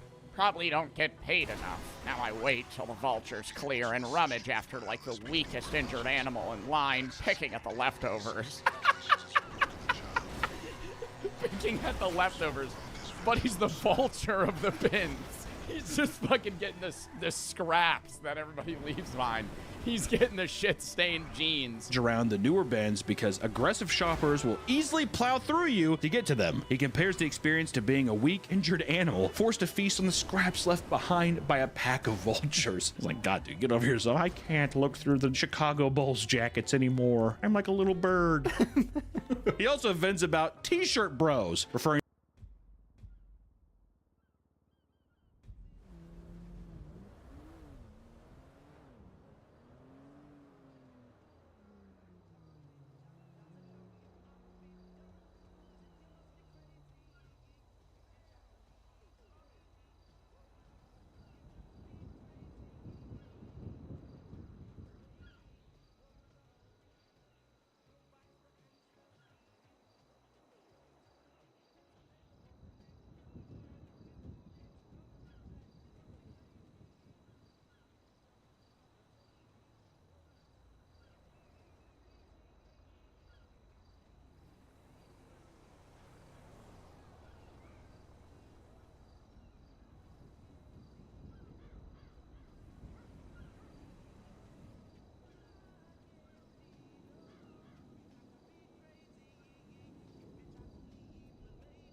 No, just wanted to check in.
really wants to invest. Yeah, in like a totally non-nepotismic way. He just like really believes in it, and he wants to like be a like fucking patron of the arts type dude or something. Think about it. This could be your like big fucking Marvel too. Yeah, call me back.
To vintage shirt loving people between 18 to 30. Yeah, you would have to have, if you have really good like fashion knowledge, you could probably make a lot of money at the bins. Seem to travel in packs, which but you would have to go to cities where they have rich people. Like if you're in just like a regular ass city where people are just donating like Walmart clothes that are now just getting marked down, like you're not going to make money. It's true. That's like a huge thing online of people going and like garage sales and all kinds of stuff for vintage clothing nowadays. You know, it's just like a people going and like garage sales and all kinds of stuff for vintage clothing nowadays. You know, it's just like a popular way to resell stuff online. And also Hypebeast.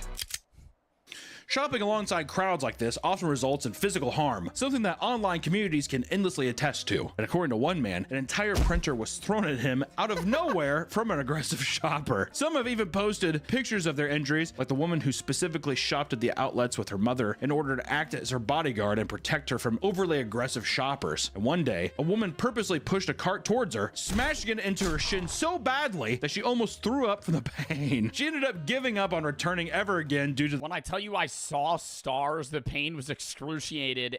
I ended up going outside to throw up. Manager of the workers saw it happen. He bought pictures from 4 days later. The fear of getting injured. Listen, dude, don't hate the players, hate the game. Right? One disgruntled shopper— I would say just don't go to the bins then. Like, leave the bins to the overly aggressive people. I know people want to go to find good stuff, but it's like, it's not worth the deal. Explains how she was bitten by a crazy woman who wanted her to move away from— If you got bitten, that is an immediate suing for assault, because you could get like a disease from someone. If somebody bit me, I'm knocking them the fuck out. An item she was reaching for.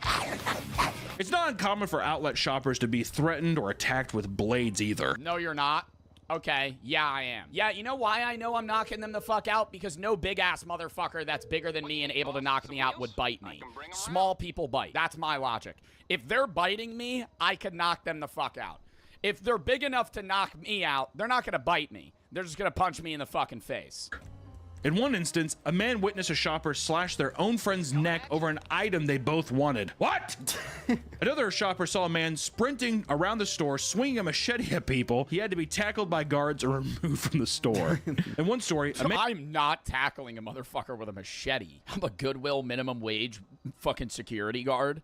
Some guy's wielding a machete. Fucking pull out the taser, dog. I'm not running at them. And found a mug with the words, "Fuck you," on it. The man put it in his cart, only to be nearly stabbed outside by a meth head who was furious over him, taking all the good loot. Getting into pirate territory now. On many occasions, there have been full street fights outside the store due to disputes from competitive shoppers. Even young kids will get into aggressive confrontations over minor disputes, and one shopper was shoved by a Gen Z kid who wanted to grab an item, only for an older man to retaliate by flipping him like a quarter and knocking the wind out of him. People that experience Goodwill pickers know that it's important to bring a large blanket or other type of material to cover the items in the cart when they step away to dig into the bins. Otherwise, you can run the risk of a shopper seeing your haul and stealing from your cart when your back is turned. I bet you there's shoppers that bring baby diapers. They're wearing diapers. Some people will even shamelessly engage in a tug of war with a complete stranger for a garment if it is potentially worth anything. I am not losing in a tug of war to that old ass woman. Engage in a tug of war with a complete if I want that, I mean, that looks like it's about a rip. Stranger for a garment if it is potentially. I am taking that. I'm jumping over. Potentially worth Jumping over the anything, bend. either to them or monetarily. Stealing is a rampant issue to the point where some people will crowd around the exits just to swipe things out of your hands. Like how the people are like, the Goodwill staff are like, whoa, what can we do? They're here to stay. Things can escalate even further when shoppers encounter organized groups of people that show up with the goal of dominating the entire store. This is detailed in a wild story by an outlet shopper. They were delighted to find a selection of designer products in the bins right for the taking. Oh,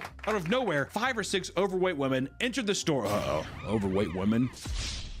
5 or 6 overweight women enter the store alongside a man that supposedly, this is what they're reporting, he reeked of. They started targeting random groups of people and smelled like shit. Oh my god, they're like mob bullying people out of the store, harassing them. The shopper even overheard the smelly ringleader directing the large woman to shove older people out of the way. Ew, shove them. Falls over. Their goal was to intimidate the more reserved people so nobody would come for their items they wanted. When someone tried to approach them, they seemingly pretended to be— Nah, this is pissing me off. This is actually making me mad. I want to go to the bins now and just fucking press these guys. Like, if I would go to the bins, just wait there for somebody to come press me and then just be a problem. Deaf and started acting confused about what was going on around them. Huh? Huh? What? Are you holding to me? Yeah, it probably could do without that, but shoppers aren't even allowed to film inside the store. People suspect that it's not just to preserve people's privacy, but to persuade people not to show just how chaotic the outlets on a day-to-day basis are. Also, I think too, because there's so much broken glass, there's illegal shit you could find, all kinds of stuff. I think that if you were able to drugs at Goodwill, they don't check the pockets. Oh my god, dextroamphetamines? What is this? You could find all kinds of stuff. I think that if you were able to record stuff and you were able to do that, I think that there's more legal cases that could show up as well. You could cut your hand on glass, or you could find drugs. I know I think that was an Adderall. Adam, Never or Mariah, see Adderall. I feel like that's not Adderall. He found a gun. Some people will sneak in cameras to make videos showcasing the life of a Goodwill reseller. But not all the people at a Goodwill outlet are aggressive. And in fact, some are just straight up odd. There are people that would enter the store specifically to pick up and smell the dirty underwear. Oh my god, no. No, that's the freak factor. That's how those guys get the good deals, though. They walk up to the bins and just start sniffing the underwear. Yo, you're walking away. You're walking away, dude. You're like, I really need these shirts in here. Some dude's just like... and like full force. Zero intention to actually buy any of the products. One man in particular made people so uncomfortable that he was banned from the store. Sneakily sniffing the dirty underwear. He didn't even buy anything. That he was banned from the store. He didn't buy anything. He was just sniffing it, putting it back down. That's fucked up. No, it's not. To go in there and be like, he's not hurting anyone. Yes, you are. He's what? Like, in a way, he's hard, for sure. There's no way he's like, oh, I mean, like, come on. He's probably like, oh, of course you'd be like, oh, come on. You can't smell some used panties? He's like, uh-oh, period panties. Puts it over his head. Walk around. He's like, they call him Frankenstein. Like it's a gas mask. One freaking shopper recounted a man that would show up just to sniffed the bedding and masturbated. I think he must have gone there nightly, burning his face in the hanging sheets and comforters and furiously wanking. They chased him out once. I think he usually just finished. How did they not ban him from the store? Sniff the used bedding and furiously masturbate on them almost every night. How about that one, Nick? Well, how about that one? That's different. If you're masturbating, that's different. Why do you think the guy's going? He is hard. Does it not make you uncomfortable that a guy is hard, actively hard? If I told you right now when I was recording, I'm like, I record only when I'm hard. That'd be a workplace. If that's we need to put a curtain on your door or something. There needs to be. You need a lock on your door. How many people, like when you go to Costco, how many people you think are hard? I would assume like none. None. Maybe one guy in all of Costco. One guy. Maybe a random dude one time for 5 minutes. Not a lot. But they're out there to roam free. Okay, let me tell you the difference. This: if you went to Costco, if somebody went up to like a panty section, a guy, he had a Costco dog and he was eating his. Yeah, no, what would be weirder? No, that would be, no, you can't. I can see how Nick's trying to defend the guy smelling the panties at a Goodwill, because you could be like, do these smell bad? If so, I won't buy them. But if you're at just like a regular store smelling the fucking underwear.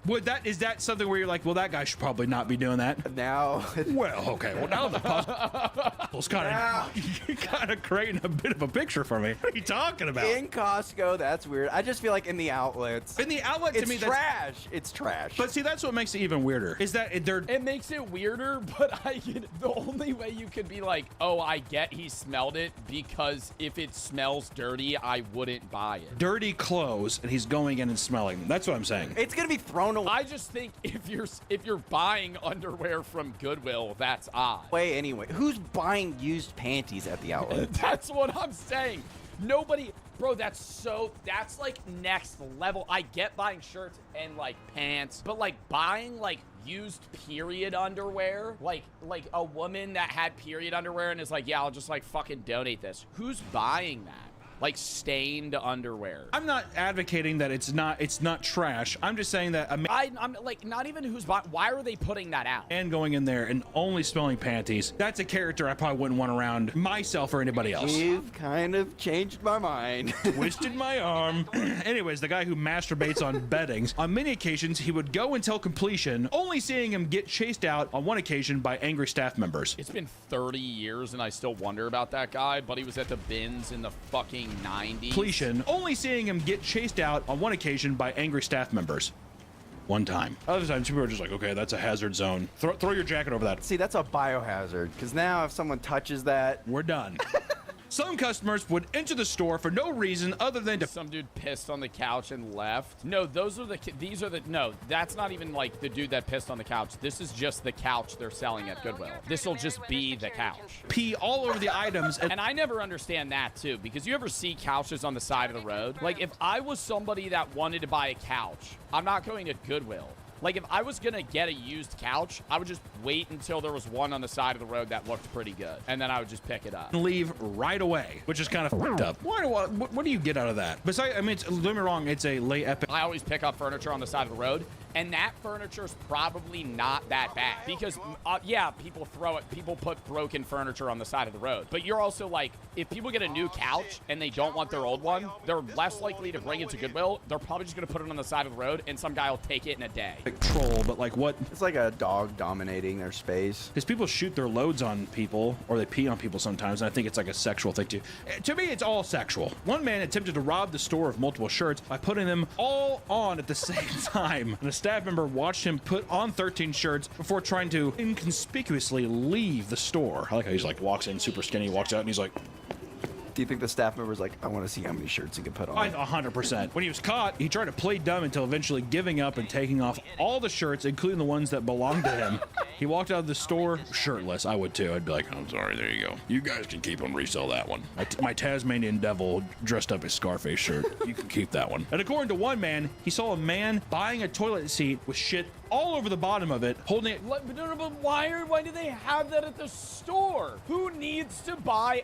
I'm never going to a Goodwill, and I understand I'm saying this. Who's in the market for a toilet seat? Why? Like, I would get, yeah, if your toilet seat breaks and you're like, I don't have the money to buy one at Amazon or something, or like at a fucking Home Depot or what, I don't know where else you buy toilet seats. I'm not like, yeah, the next place I'm gonna go, Goodwill. I'm gonna go to Goodwill and look for a toilet seat that matches your toilet. What are the fucking odds that you would find one? Close while eating a donut. Even without the insane shoppers wreaking havoc, the outlet is plenty dangerous on its own. People often wear sturdy gloves due to the potential to touch drugs, broken glass, or other disgusting substances, pee, piss, whatever. Pee and piss are the same thing, but Minion reported finding mice dead and alive deep inside the bins. And in one instance, a live baby bat crawled out from under a used couch. I thought I was going to say a live baby. I was really hoping it was just going to end on baby. If anything, f it, keep baby. According to another post, a shopper was bumped by a woman's car only to have her hand slam into a broken glass and slice her thumb wide open. The shopper ran over to a first aid kit the staff had provided, only to find that it was completely empty. Oh, Oh shit, this is actually one of the used ones they donated. Do you want it? It's $5. Oh wait, hold up. Let me go get the used band-aids in the back. Because the items that we should have some loose band-aids around here. So everybody start checking the jean pockets with the poop in them. bins are not thoroughly checked, it can lead to some insane finds that can be extremely dangerous. One man opened a pocket knife that was covered in some sort of illicit substance that caused him to be high for several hours. Oh, is it a coke knife? Could be maybe LSD. Something like that. If you open it, he's like, what is that? That would be genuinely terrifying. Doesn't even matter if the high's good. Going to a Goodwill and picking up a product, it like cutting you, and you just starting to immediately get high would be like the scariest experience. Yeah, and coke makes sense. Yeah, he sit there, he opens it up, he's like, whoa. Yeah, he didn't complain. On various other occasions, people have found loaded weapons. And in Miami, a shopper found a gun that he assumed was a toy. He started playing around with it, only to end up shooting someone for real. How do you think a gun's a toy? Any of you ever held a gun? Like a gun loaded or not is obviously not a BB gun. Like they're heavy. Like a gun is a gun. If you pick up a pistol, that shit weighs like 5 pounds. Feels like it weighs 5 pounds. Like maybe a little mini like pocket one, like they sell like women's pistols or something that are supposed to be like concealed in a purse, like something like that. Maybe I'd be like, oh, this is like a pop gun. But if it's solid metal, I'm not thinking that's a fake gun. How does that happen? This has a good weight to it. Bang, bang, bang, bang, bang, bang. What do you mean? I thought it was a toy. Yeah, right, dude. I was going to say, that's just an excuse. That's an excuse again. A lot of this stuff is definitely, wait, this is real? In Florida, one shopper brought home a baby bouncer still in original packaging. After gifting it to her friend during a baby shower, however, it was revealed to contain a Massberg 715T semi-automatic rifle.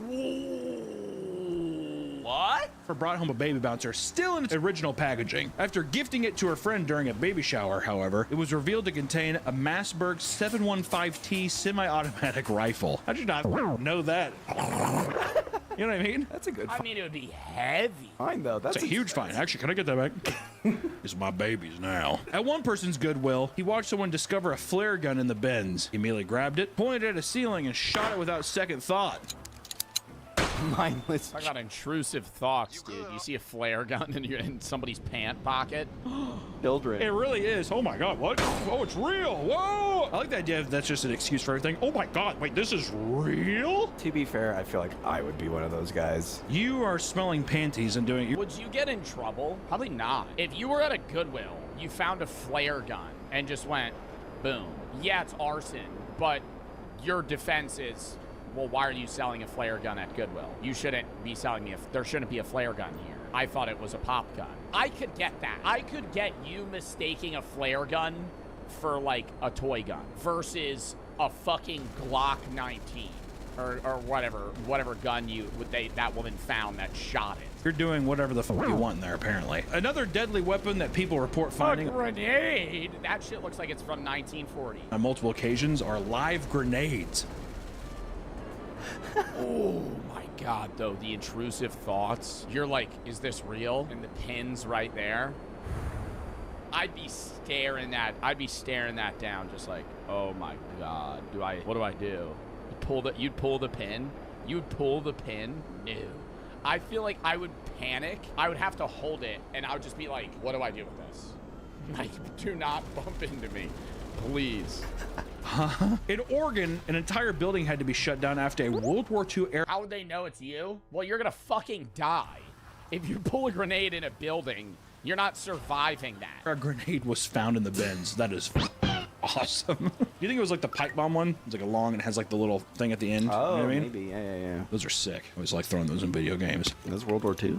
I think so. That was World War I. I don't know. Splitting hairs, dude. In Augusta, someone discovered a box containing... Bro, that's so scary, though, because that might not be, like, active anymore, but a live World War II era grenade. Couldn't that just blow up? Like, old bombs are unstable. Like, if he dropped that, it'll just explode. Military-grade grenades and mortars. A bomb squad had to come down to secure the items before they could potentially secure the items? Who's the guy holding it? Who's the guy fucking holding it in his hand? detonate. And there is no shortage of weird items that have been found at Goodwill.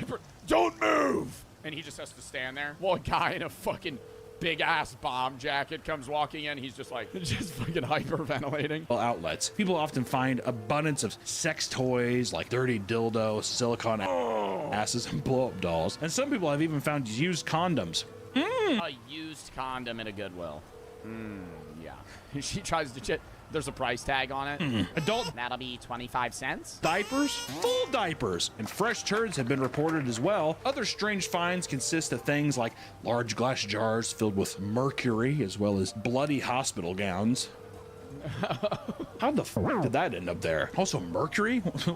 Oh, the alchemist. A jar of mercury. Who's the guy in the back clearing these? Down the road donated all of his stuff to Goodwill. Given how insanely cheap it is to bring home massive amounts of products from Goodwill outlets, people have found that it's extremely dangerous for people with hoarding tendencies. People who have hoarders in their family despise Goodwill because of how it leads them to pile on. Oh my god, I hate this house. I hate this house. How do people... I understand the idea of hoarding and like being obsessive with like the products you own and not wanting to get rid of anything. I love throwing shit out. I love throwing shit in the trash.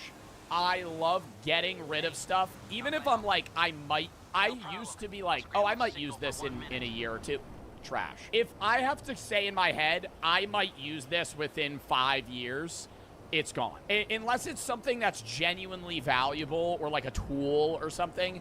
If I have like a fucking, like I'll keep like my stream costumes if I ever want to reuse them. We'll take an example though. I'm trying to think of something that's like, I just random shit I have from stream. It'll be like a mic arm that my OG, I actually did use that. So that was one product that I was like, I might ever use this again, and I did. But it'll be like my old mic equipment. Like, I'll just have something from that I had from like 2021. I'm like, oh, I might use this webcam one day. Trash. The Miku outfit, well, that ripped, so I threw it out. I had to duct tape it. Hold up, I gotta pull my toes. Ow. Ow. Sorry. I stepped on my foot wrong when I was playing volleyball. Ow. Okay. More and more needless junk, but to be fair, you're gonna find that junk anywhere. If it isn't a Goodwill, it's a trash can. It can be wherever. Yeah, they're gonna jump in a trash bin and get it. It's a hoarder's paradise, but still. Can you crack your nose? Yeah, sure thing. If you ever see me doing this, by the way, oh no, because then you guys are gonna focus on it. If you ever see me doing this, I'm cracking my nose. I gotta turn up my gain. This is gonna be gross. It's really bad. I cracked the cartilage in my nose. How do I turn on my gain filter? Okay.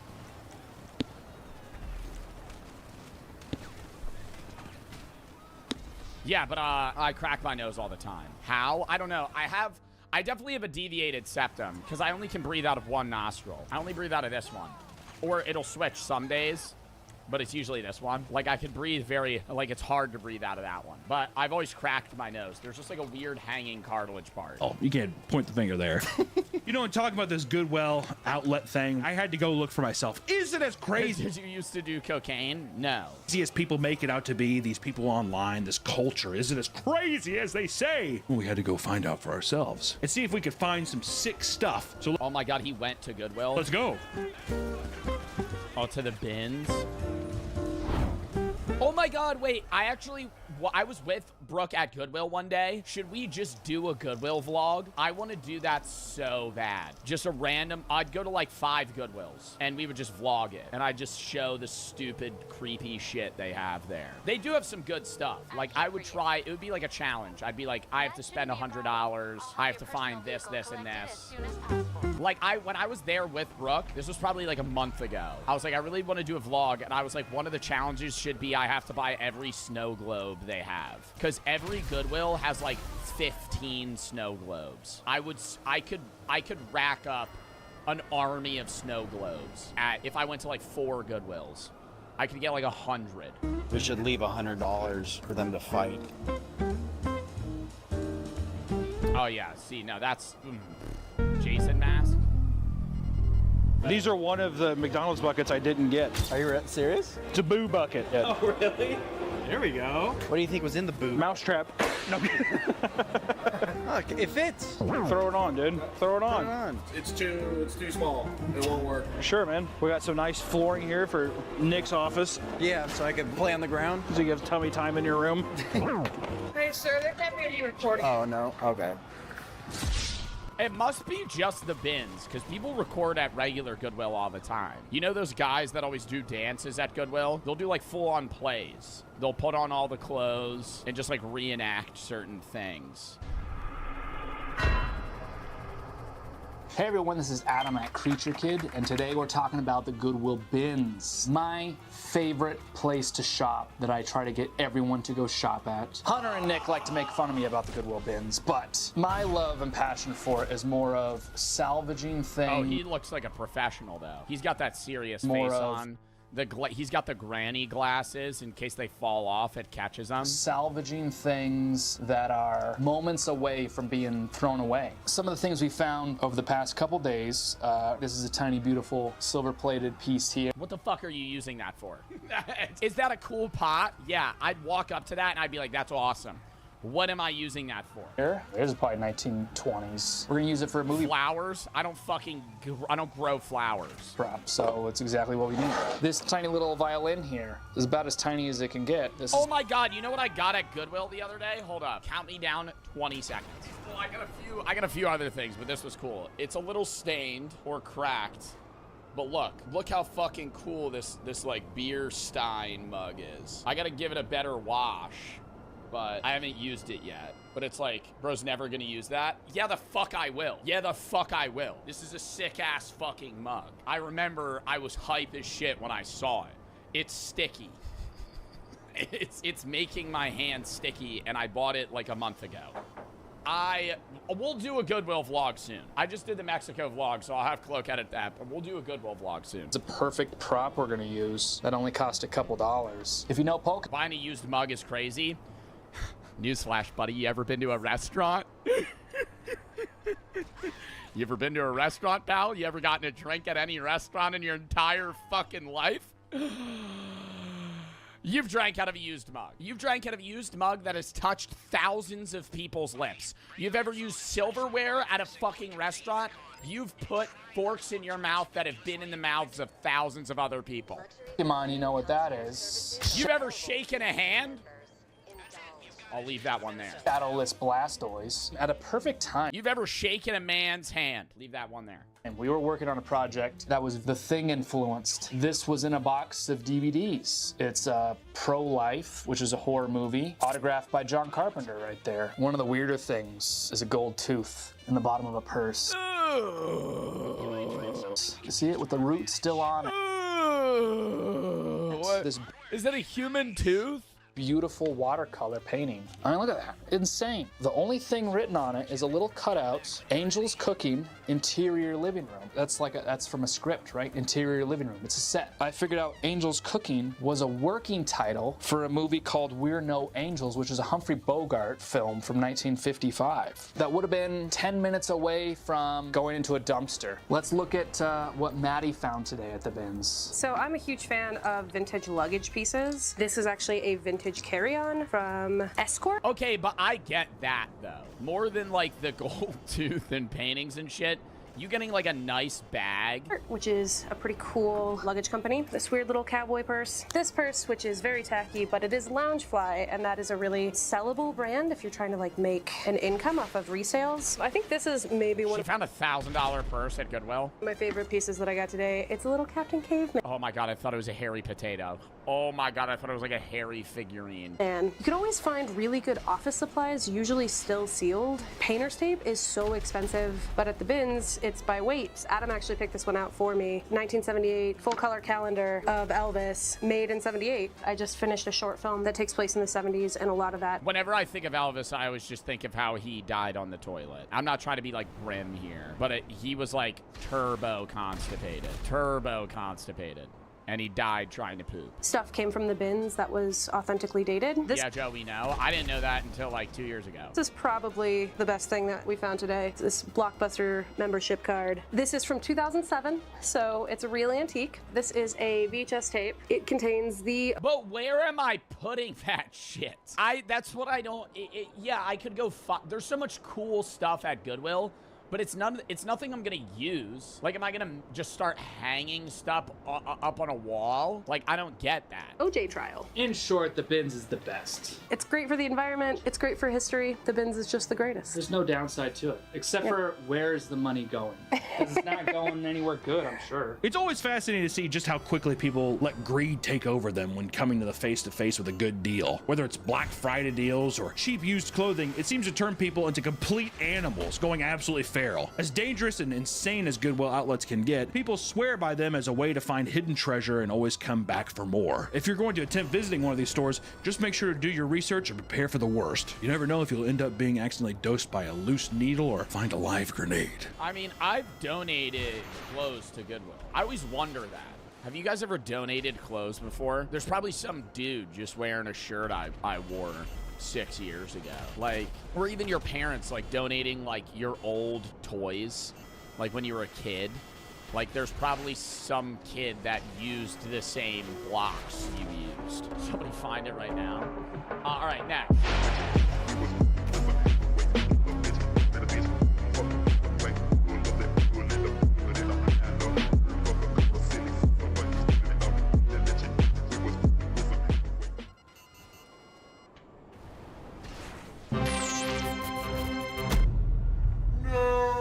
Even your favorite superheroes are defenseless against scams. That's why boss ladies like me use Malwarebytes. Boom, baby. Feels good to be protected. Good. Also, your rent is due. Malwarebytes can catch what others miss, so you can spend less time worrying and more time doing this. Thank you, Malwarebytes. I'm making a cape. Malwarebytes. Powerful digital protection that's always by your side.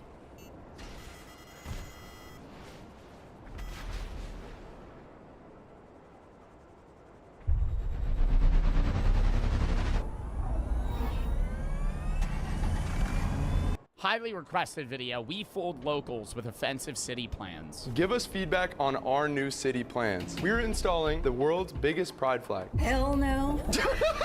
Are you joking? No. Do you guys disagree with that? I can guarantee you no one will ever vote for that. Who wants to see us? I always wonder how, like, YouTubers and even mainly, like, Impractical Jokers still get people to believe these things. But I've come to realize that they always get old people that are, like, really detached from society and reality in, like, local rural towns to do, like, a town meeting about city plans. Like, somebody that would be a part of the HOA in, like, your rural Nebraska city. Not gullible? I don't know. I wouldn't necessarily say the word gullible. Maybe...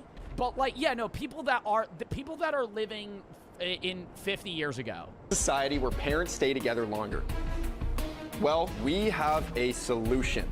A 50% rent increase for single mothers. What? I'll need something to throw at you. We'll take that as a yes. We'll take it as a yes.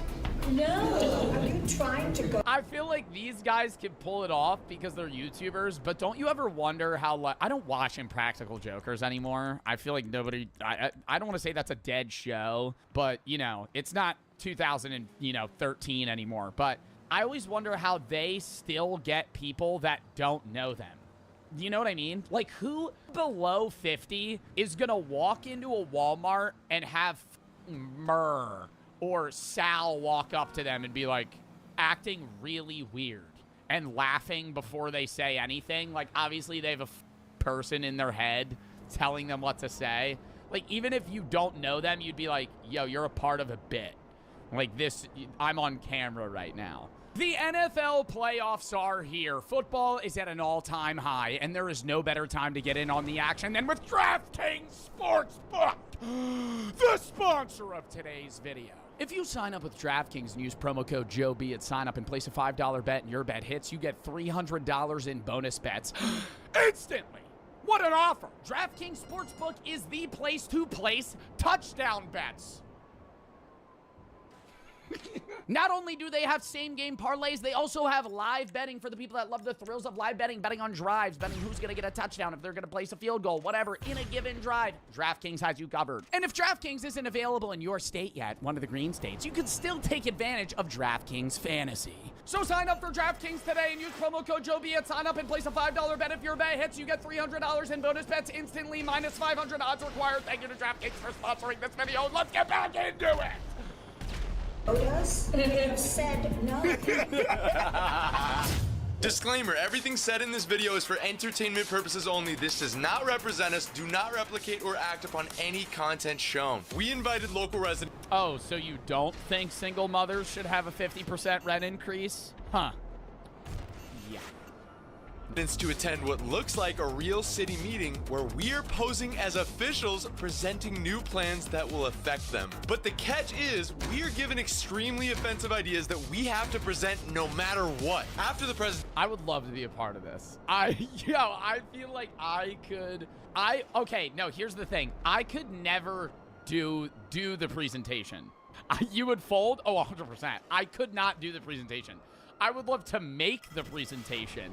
You know what I mean? Like, I'd love to be the guy that makes the slideshow of something that's just, like, obviously gonna get bad reviews.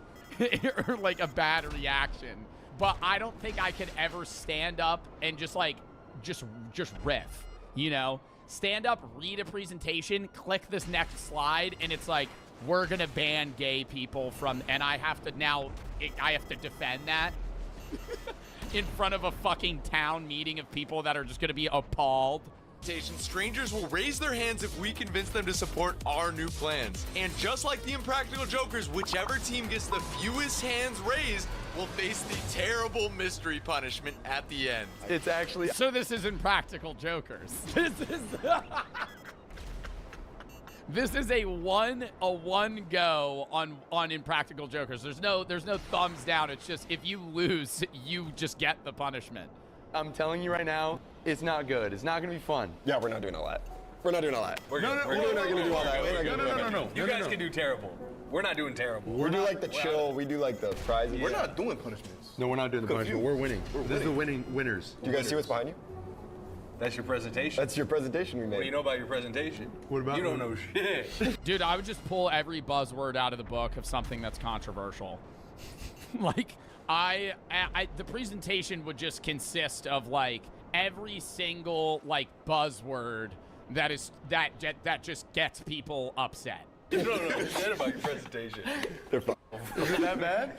It's bad. What do you mean is that bad? Yours is so bad we have a security guard here. Oh my god. Oh my god. JD and I are going first, and remember... Security guard here in case, one of the people fucking rushes them? We have no clue. Yeah, abortion. Yeah, dude, literally abortion, LGBTQ, Charlie Kirk, gun laws, immigration, DEI, just everything. Climate change, minorities, religion. What they put on this presentation. Alrighty. Thanks for being patient, guys. Thanks for coming. Thanks for making the commute. Like, you know, for the lady with the rainbow choose kindness shirt on, you're going to have to shoot different compared to the Karen in the back. Every slide's got to anger somebody else. Random strangers in front of them. So how's your guys' day going so far? Is everybody good? Yep. Awesome. Are you guys ready? Yeah. All right, guys. Give us feedback on our new city plans. We are McCain and Jeremiah. We've been selected by the National Youth Policy Initiative to represent Orange County at the legislative level. Today we're presenting several proposals and need your feedback before they are finalized. This is Do these people get paid for this? Like, I don't want to say like NPCs sign up for this shit, but like, what is this? Level. Today we're presenting several proposals and need your feedback before they are finalized. This is part of the real decision-making process. Your voice matters here more than anywhere else. Let's discuss the future of our city, shall we? I don't know what's about to happen. Like you have to start out though with something that's basic. You can't go in gun swinging. You know what I mean? If you're the enemy team crafting this presentation for the guys presenting, you don't want the first slide to be, we're gonna raise a statue of, you know, somebody that's gonna piss somebody off. You know, you want to start out with like, hey, we're gonna implement street lights in these roads where a lot of the time it's too dark, you know, and something that they're like, oh, you know, that would be nice. Then you go to something else that might be, you know, kind of, you know, edging it a little. That's kind of the wrong word, edging it. Where it's like something that might be upsetting, but, you know, you kind of get past it. And then you gotta, yeah, you butter them up. They're press fucked. This is gonna be bad. Who here wants to see real economic growth and results in our city? Beautiful first slide. Yeah? I feel like they're gonna instant pivot to something else, though. Who's ready to bring real jobs and infrastructure to our community? Yeah? The next slide's gonna be like, that's why we're gonna bring, like, child sweatshops to the fucking... I'm calling that. Who wants to see real economic growth? All right, we're going to bring foreign Chinese policy into rural Idaho, and we're going to have fucking sweatshops set up. No. Awesome. Introducing a brand new $300 million nuclear power plant in the Bay. I would support that. I would actually... No, I'm not even lying. I would support a nuclear power plant. Dude, you know how fucking clean... That's like clean energy. No, you would not? Bro, nuclear power plants rarely blow up. Going nuclear energy is the fucking move. Good idea. No. I would say no. No. What if they melt down? Yeah, if the nuclear power plant melts. What if your best friend, someone who you spent hours and hours of time with, suddenly vanished into thin air without a word, never seen or heard from again? Surely it would be terrifying and confusing. Well, 3 months ago, Andrew's best friend Chris disappeared. He vanished from the face of the internet, his account never seen online again. Nobody had any idea where he went. That is, until he showed up. This is the horrifying and tragic story of Andrew Gaming 67, a Minecraft player playing in a haunted world. Hello. Welcome to a showcase, so to say, of something very special to me. This right here is a world that I used to play on with one of my buddies. My buddy Chris. I mean, we stopped playing years ago. He went offline one day and he just never came back on. Andrew doesn't know what happened to Chris, and according to the description of the video, he has had no contact with Chris in the last few months. In this first episode, Andrew gives us a tour of the world, and a few minutes in, he gets attacked by a mob of zombies, particularly one wearing full gold armor. This will become significant later on, so hold on to it. A minute later, the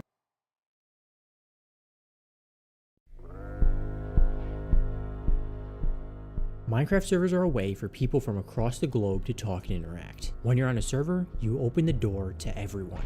But that isn't always a good thing. Recently, I got an email about a server on the forums with 6 world downloads attached. He took a look at them and it seemed strange, but he wasn't able to make sense of it himself, and asked me if I wanted to try. I decided I would take a look. I expected this to just be another uninteresting series of events, but instead, I found a web of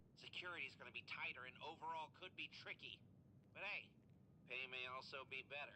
It's your call. I'd say go for it if you have a solid heist crew behind you.